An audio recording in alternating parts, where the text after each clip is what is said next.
we're going to make sure we hit that record button so that we have this clip later in the archives. So that way I can, perhaps post it as a YouTube video after this. Now, let's see here. I got a few questions that I wrote down. A good friend of mine, my brother Kareem, called me a bit earlier just to share his perspective on the live stream experience thus far. And I've really appreciated our conversation, and it gave me a moment to really think about the growth that I'm experiencing throughout all of this, some of the lessons, the takeaways, the technical aspects.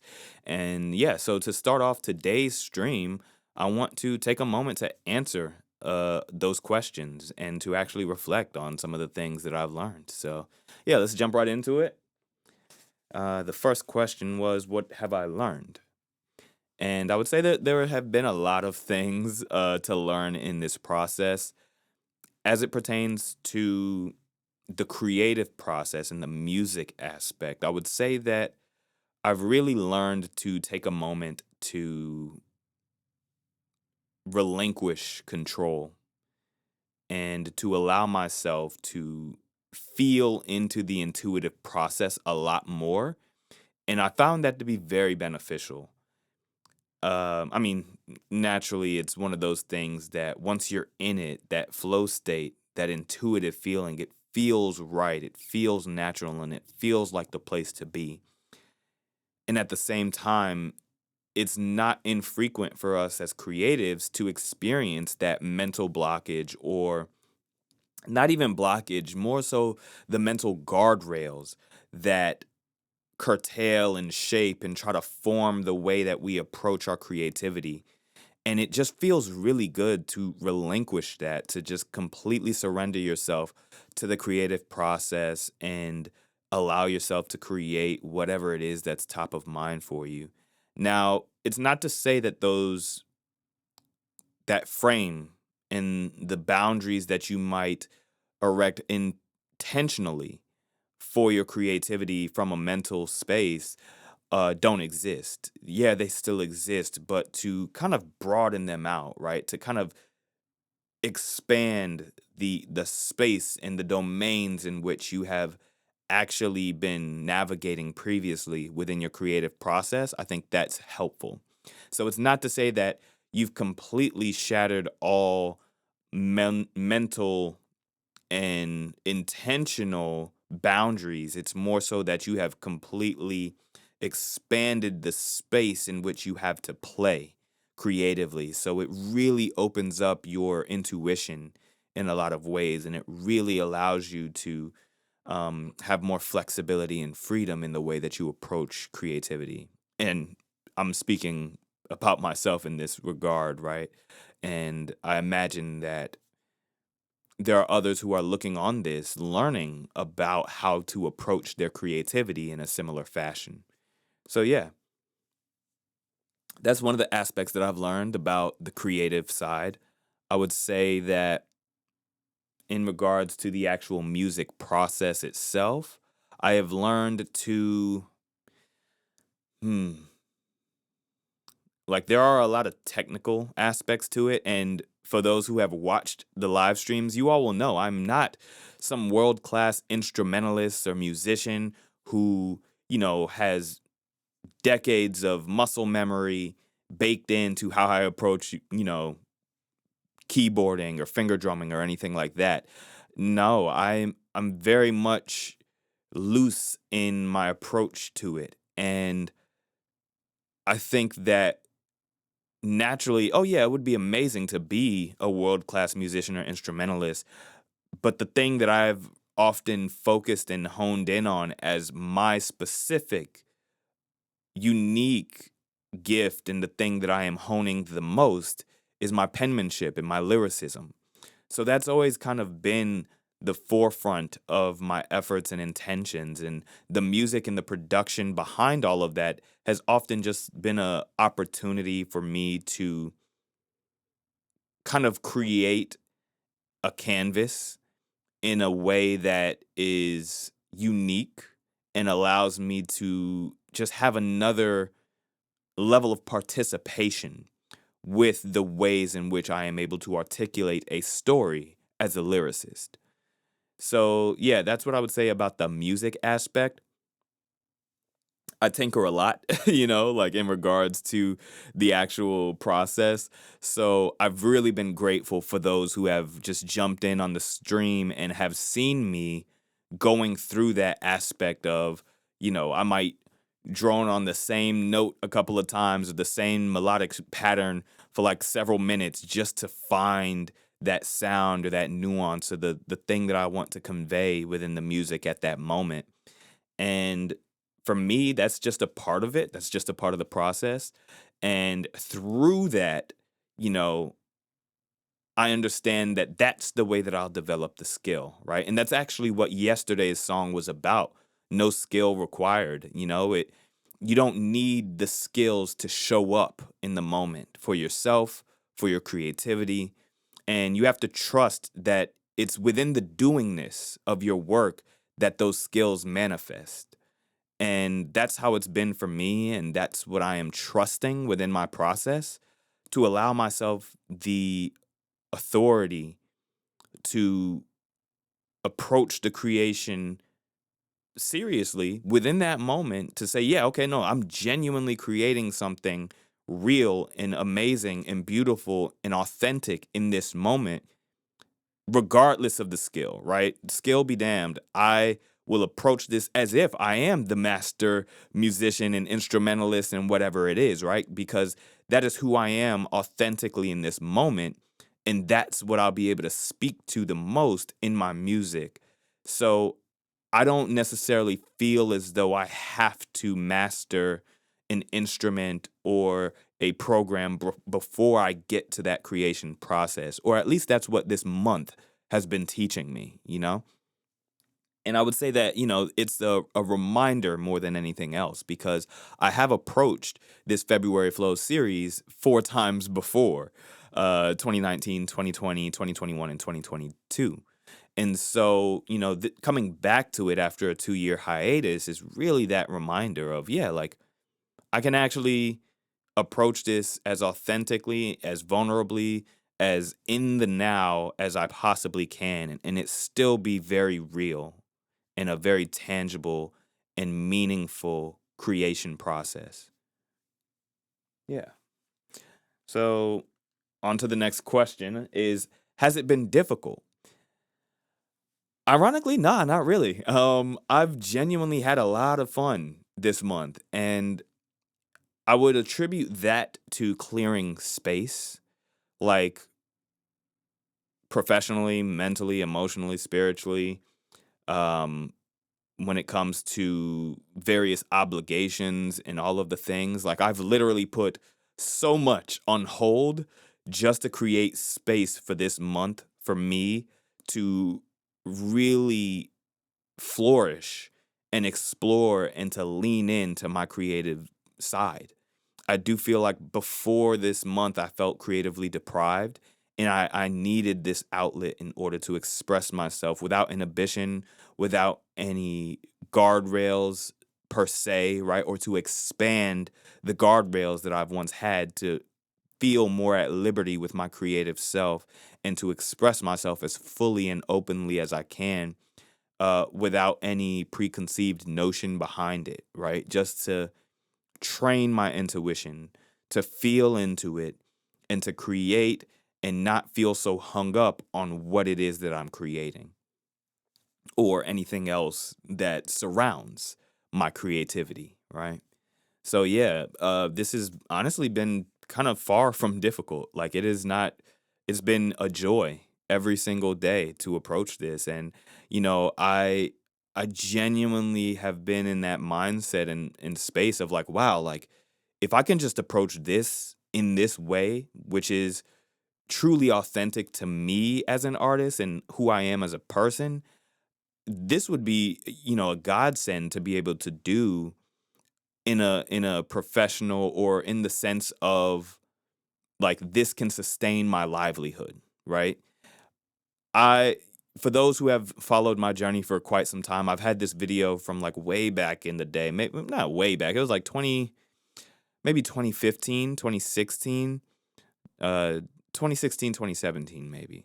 And I sat with a good friend of mine, Lee, and he basically interviewed me to ask about my music creativity and my process. And he was asking, well, what is it like, what is your overall goal? And you know and I explained in that video that I'm not particularly one for the limelight. I don't create music and all of that specifically to be the the focal point, right? To be the center of attention.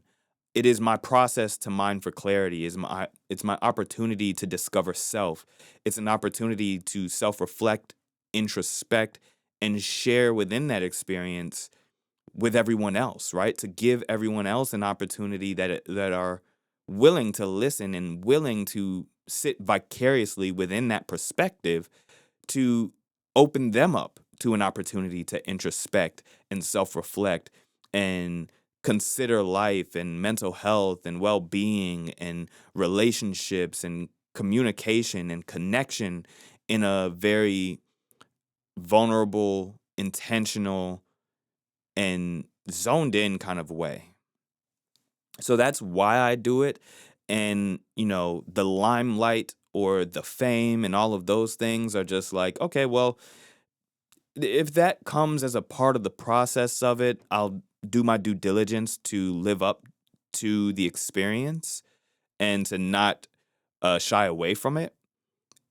And I do understand that there is an aspect of being an artist that is, you have to become this aggrandized, caricaturized version of yourself in order to really present as an artist, in order to put self aside, in the sense that within the portrayal of my artistry and within the presentation of my artistry, I have to separate myself from the nuance and the minutia of my worries, of my perspective on all of the moving parts in this. Like, what does it mean for me as an artist to eliminate the obstructions and the distractions of my own mind from the beauty that I want to represent in my artwork and the presentation of that artwork? And so that's something that I'm absolutely working on. That's absolutely something that I'm grateful to my bro Kareem for highlighting for me. And this is also one of those aspects that have often been the tension, that surface tension that I have observed very closely and kind of poked at, but not really broken through in order to address and to present myself as an artist to the world, because I live very authentically as myself. And yes, I'm an artist, but I'm very much a human being doing my best, right? So yeah, that's a lot to say. No, this process has not been difficult. I have absolutely loved every step of this journey as it comes to creating in this month of February for February Flows. There's a lot of things I've been sacrificing in order to make this happen. There are a lot of things that I'm not even worrying about that I probably should be worried about, but I don't like to worry that much anyway. But I'll face those things when I get there, or in the time that is separate from this very intentional, downright spiritual moment of presence within this month of February, to just focus in on my art and my creativity and the joy that manifests from doing so. All right, let's say, what are the highlights? The highlights of the experience are absolutely the moments that I get to interact with anyone who's popped into this live stream thus far. Truly grateful to you all. Gavin, Kareem, Terminark, I believe David. There was Lily popped in for a moment. My brother Courtney popped in. Who else? Grand Woo, appreciate you for sliding through, man. Like, there's just been several who have just popped into the live stream. Mercedes, I appreciate you. And it's meant the world to me to just have people see and appreciate the work that I'm doing as an artist. That's truly been the highlight of this experience. And selfishly, I would say that the highlight of this experience has just been me getting out of my own way to create, to be in that space of creativity and like really getting lost in it. Like that has been such a joy to just get lost in the creation process, like truly immersed within that flow state. That's been a really beautiful highlight for me. So, yeah. And we have what are the challenges? So, many of the challenges have been baked into this whole live streaming situation. This has been a really big challenge that I've coupled with the February Flows experience this month. Y'all are probably seeing the live stream in a bit of a yeah. That's actually the live stream that you see in that small corner of this this feed in this recording. If you're watching this back on YouTube or if you're actually watching live now, um, but yeah, the process of orchestrating the live stream experience across platforms. So right now, we are currently live streaming to YouTube, Twitch, Kick, and Instagram. YouTube, I'm actually streaming twice, once landscape and once vertically. Instagram, I'm streaming vertically, Kick, landscape, Twitch, landscape. And so that's been a quite a challenge, like understanding and learning OBS specifically for this experience, figuring out all of the different plugins that I can utilize. The audio routing has been an absolute challenge. That has been really difficult at times. And I hope I've figured it out by now. But every single day, there's something that arises that's like, oh, snap. Like, okay, here's something to resolve or test or, you know, experience that might have changed from yesterday, right? So, yeah, figuring out that process and, uh, making it something that uh, becomes second nature to this whole thing. I do appreciate that there are a lot of things that you can kind of set up once, and then now you have your frame or your structure that you can just kind of flow into. Um, I would say Kick and Twitch make it extremely easy to just go live. YouTube is kind of there a little bit. You do have to schedule each and every stream, even if you're using the same stream key. Instagram has been it's not challenging, but it's more so of like every time you go live, you have to grab a brand new stream key and then pull that into your OBS settings before you hit that live button. And then you actually have to remember to click go live inside of Instagram. YouTube is the same as well. But with Twitch and Kick, you literally just inside of OBS, I just hit start streaming and boom, I'm live to those platforms and it's quite easy to use. So yeah, that's been the challenges and also some of the joys or the appreciating factors, the gratitude that I feel around the challenges. And we have what are the technical learnings? So yeah, the definitely the OBS, that's been a heavy one. With Logic Pro, I've really been appreciating the approach to it's similar, it's familiar, but it's also new. I was using Logic on my laptop more than using it on the iPad, and I've really loved the tactile nature to working with music, right? With the touchscreen and being able to drop in MIDI notes or edit or adjust MIDI notes from there. Being able to plug in my MIDI controllers directly to the iPad and getting that, rhythm or melody tapped in. There could be limitations, I would say, but honestly, I don't run into them that often. Again, the the root of my artistry and what I've been working to cultivate is my lyricism and the storytelling, the penmanship. With everything that I'm doing around the music production, it's a joy and I love it and I really appreciate the sounds, the music, the melodies, the beats that I've been able to come up with in order to share my lyricism. And at the same time, there is this aspect of well, because I'm not taking that part too seriously, like not necessarily like to say that you have to take something seriously in order to win or succeed at it. I do think that there is a sense of liberation that comes from not doing that, right? Like freeing yourself from the seriousness that others might project onto you to say, like, oh, you have to do it at this level, or you have to have this absolute plugin that makes it sound this way or do this thing, right?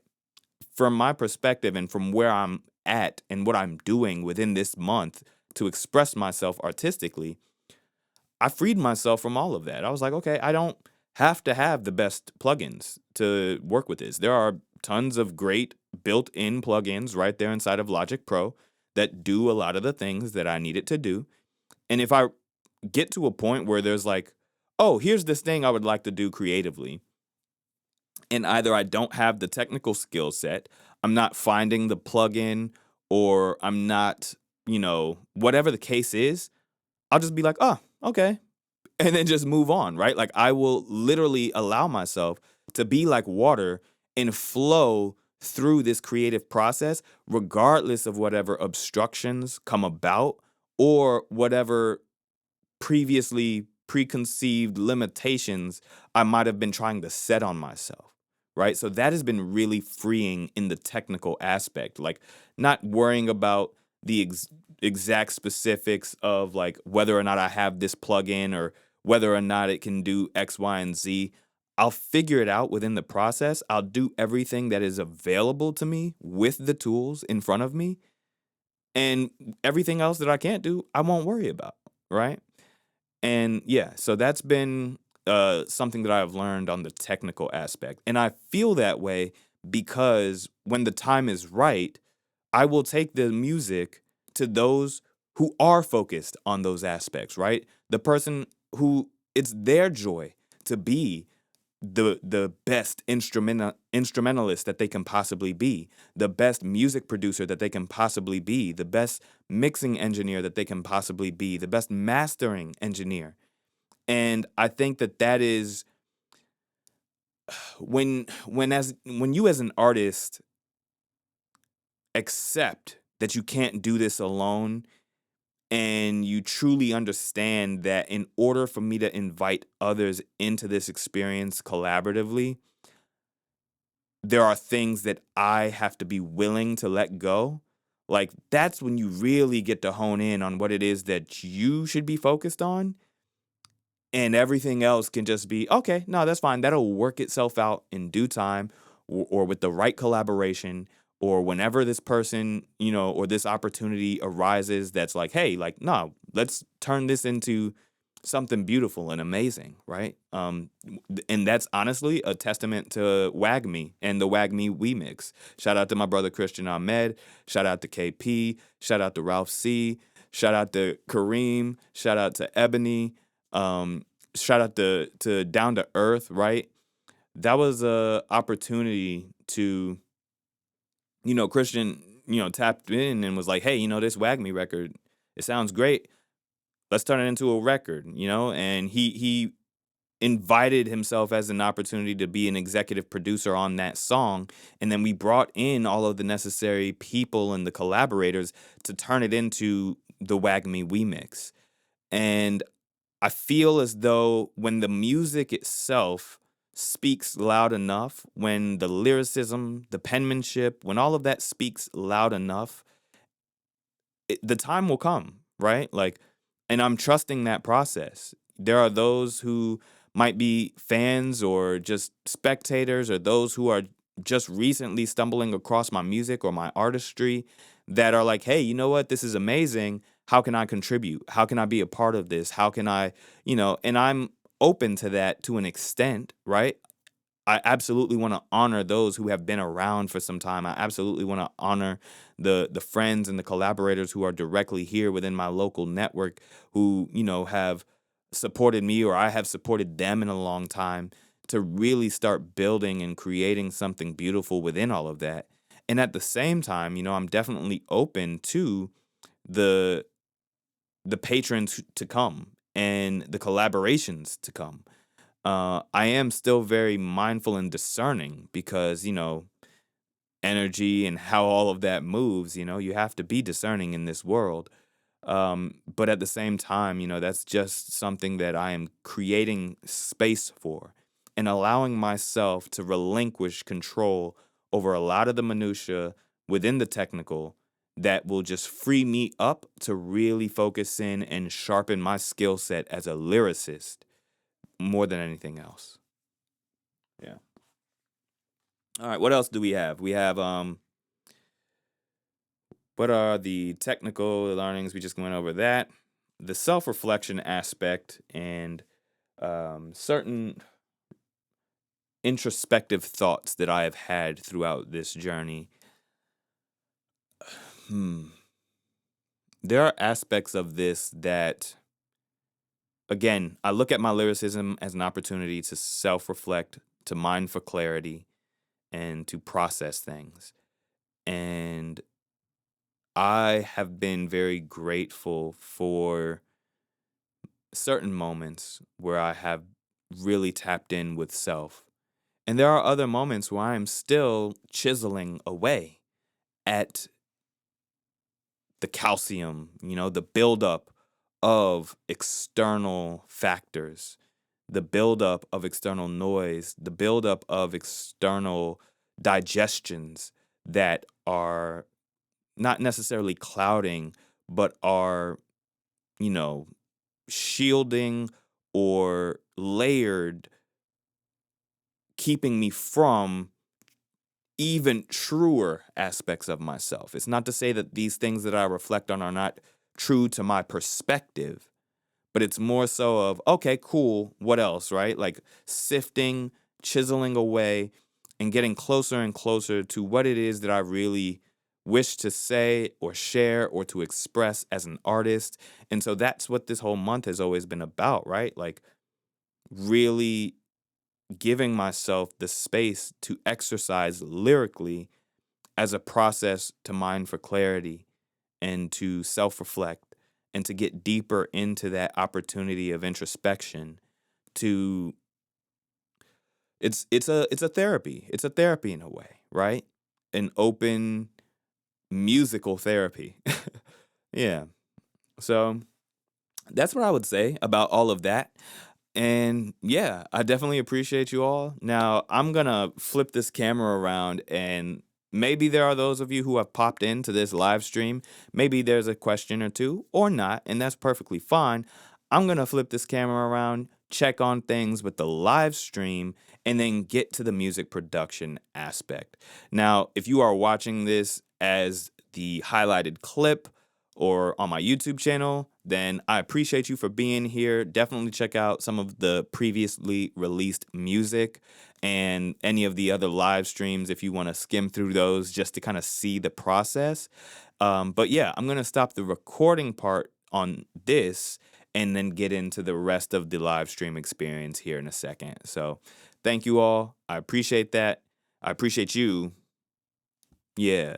And I'm going to turn around and get to this actual live stream process. All right.